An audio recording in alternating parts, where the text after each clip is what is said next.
Welcome to Subhash English school digital lecture. आज हम पढ़ेंगे सोशल साइंस का lesson 19 nationalist movement and achievement of independence. तो हम इस चैप्टर में क्या क्या पढ़ेंगे हम एक बार व्यू कर लेते हैं। Let us learn what were the main objectives of non cooperation movement. असहयोग आंदोलन के जो मेन ऑब्जेक्टिव्स थे वो क्या थे। What were the objectives behind formation of Swaraj Dal. Swaraj Dal के फॉर्मेशन के क्या ऑब्जेक्टिव्स थे। In what conditions was the civil disobedience movement launched. किस कंडीशन में सिविल डिसोबीडियंस मूवमेंट लॉन्च हुआ था। Why was the quit India movement a failure. क्यों quit India movement एक फेलियर था। Mahatma Gandhi's entry into Indian politics heralded a new era.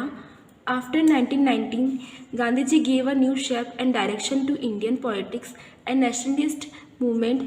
Later on, several movements took place under his leadership. Mahatma Gandhi की entry हुई थी Indian politics में। वो एक नए युग की तरह आया था, न्यू एरा था। आफ्टर 1919 के बाद जो गांधी जी ने वो आए थे इंडियन पॉलिटिक्स में और नेशनलिस्ट मूवमेंट, तो उन्होंने उसको एक न्यू शेप और डायरेक्शन दिया था।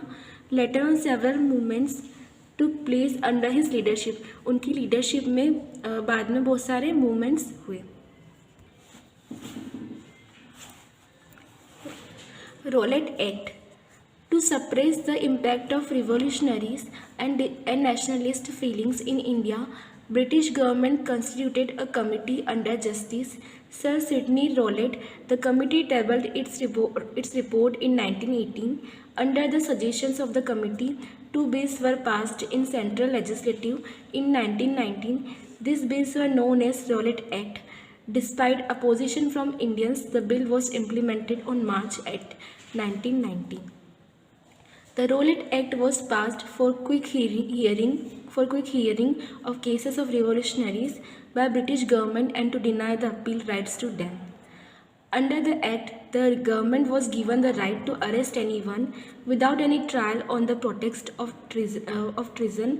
Similarly, the government could stop his bail and prevent his activities.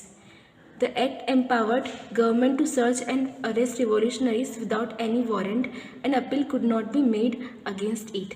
The entire nation observed one day fast in protest of this bill. Shops were closed and strikes were called. The government followed the oppressive measures. April 6, 1919 was observed as Day of National Dishonor. Rowlatt act में हम ये देखेंगे कि roulette act क्या था। ये sir Sydney roulette ने एक कमेटी फॉर्म की थी। उसके अंडर उन्होंने दो बिल को पास किया था सेंट्रल लेजिस्लेटिव में 1919 में। इन बिल्स को कहा गया था रोलेट एक्ट। ये इनकी रोलेट एक्ट की अपोजिशन के बाद भी ये जो बिल था ये इम्प्लीमेंट हो गया था मार्च 18, 1919 में। इस रोलेट एक्ट के अंडर ऐसा था कि जो गवर्नमेंट ने राइट दी थी कि किसी को भी अरेस्ट कर सकते विदाउट एनी प्रूफ, उसको जेल में डाल सकते हो। The act empowered government to search and arrest revolutionaries without any warrant and appeal could not be made against it. और किसी भी वारंट के विदाउट किसी वारंट के वो किसी को भी अरेस्ट कर सकते और जेल में डाल सकते और कुछ भी अपील नहीं होगी, कोई भी रिक्वेस्ट नहीं होगी, वो जेल में ही रहेगा, ऐसा था। जो इंटायर नेशन था उन्होंने इसके अगेंस्ट, इस रोलेट एक्ट के अगेंस्ट प्रोटेस्ट किया था। जो ये बिल था उसके अगेंस्ट उन्होंने प्रोटेस्ट किया था और शॉप्स को क्लोज रखा था। स्ट्राइक्स हुई थी, गवर्नमेंट ने बहुत हार्श मेजर्स लिए थे इसके लिए, और अप्रैल 6, 1919 को ऑब्जर्व हुआ था as day of national dishonour. Jallianwala Bagh massacre. There was great resentment among the people on the restriction laid upon the entry of Gandhiji and other leaders in Punjab. This protest grew intense when two popular leaders of Punjab, Dr. Satpal and Dr. Saifuddin Khichlu, were arrested without any reason by the Deputy Commissioner of Amritsar. The people took out a peaceful rally in protest of this arrest. The police tried to stop the procession, but on failing to stop, they opened a fire.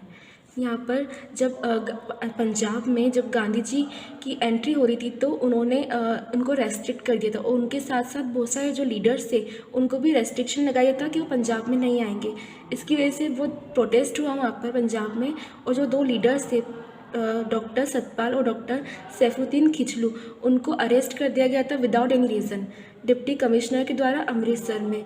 तो लोगों ने एक peaceful rally निकाली उनके against, उनको arrest करा था। इसलिए पुलिस ने कोशिश की थी कि जो पीसफुल रैली उनको वो ख़त्म कर दे, स्टॉप कर दे, पर वो फेल हो गए तो उन्होंने ओपन फायर कर दिया। As a consequence, the procession became very violent and people set houses on fire.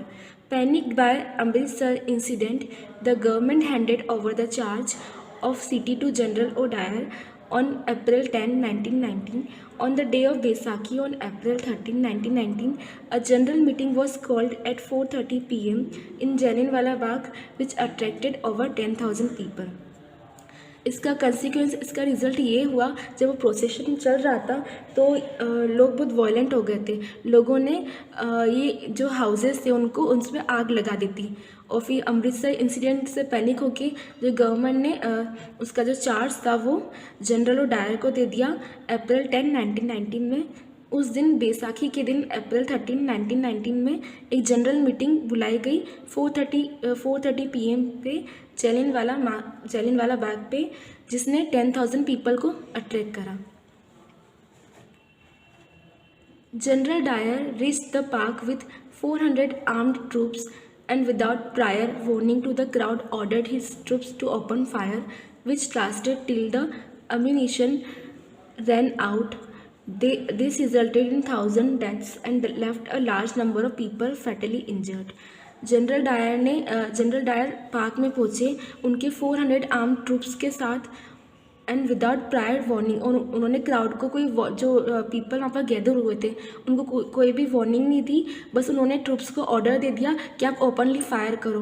तो उन्होंने फायर कर दिया और उसका रिज़ल्ट ये हुआ कि थाउजेंड्स लोगों की डेथ हो गई और बहुत सारे जो लोग थे वो इंजर्ड हो गए थे।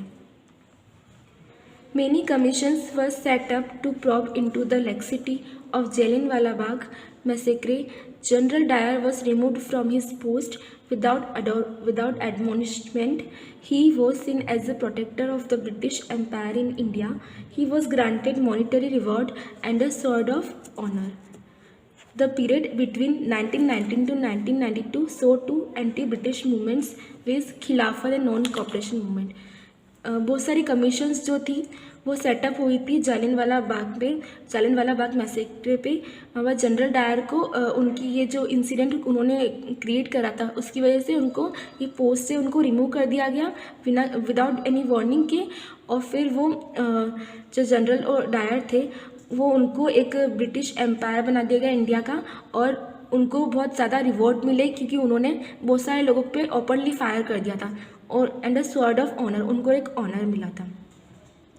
जो पीरियड था बिटवीन 1919 से लेकर 1992 में हमने दो एंटी ब्रिटिश मूवमेंट्स देखे जो ब्रिटिश मूवमेंट्स के अगेंस्ट थे। दो मूवमेंट्स, एक था खिलाफत and non cooperation movement.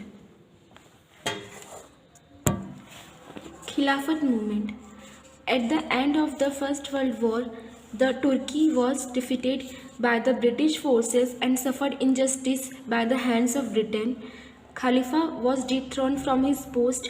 He was the religious head of the Muslim community in India. Indian Muslims were opposed to this act against Turkey. In 1919, under the leadership of Muhammad Ali, Shaukat Ali, Maulana Azad, the Khilafat Committee was formed. The objective of the Khilafat movement was to protest against the injustice done to Khalifa and Turkey. The Khilafat movement was given full support by Gandhiji and the Congress.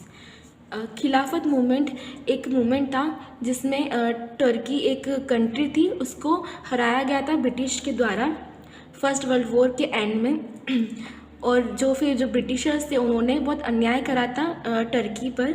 खलीफा नाम का एक person था, उसको वो वहाँ का head था तो उसको उसकी पोस्ट से डिथ्रोन कर दिया था, हटा दिया गया था, और वो रिलीजियस हेड था मुस्लिम कम्युनिटी का इंडिया में। इंडियन मुस्लिम्स जो थे उन्होंने प्रोटेस्ट किया था, उनके वो अगेंस्ट जाके टर्की के अगेंस्ट उन्होंने मूवमेंट्स किए थे, प्रोटेस्ट किया था। 1919 में जो मोहम्मद अली, शौकत अली, मौलाना आज़ाद द खिलाफत के अंडर एक कमेटी फॉर्म हुई थी। इनका ऑब्जेक्टिव, खिलाफत मूवमेंट का ऑब्जेक्टिव ये था कि वो प्रोटेस्ट करे जो उनको जो अन्याय हो रहा है ना ब्रिटिशर्स के द्वारा, तो वो उनके साथ प्रोटेस्ट करे।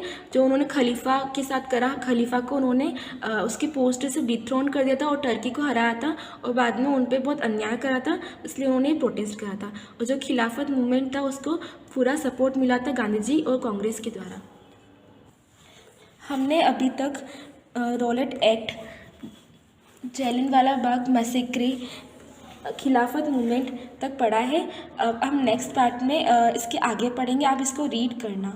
Okay, thank you.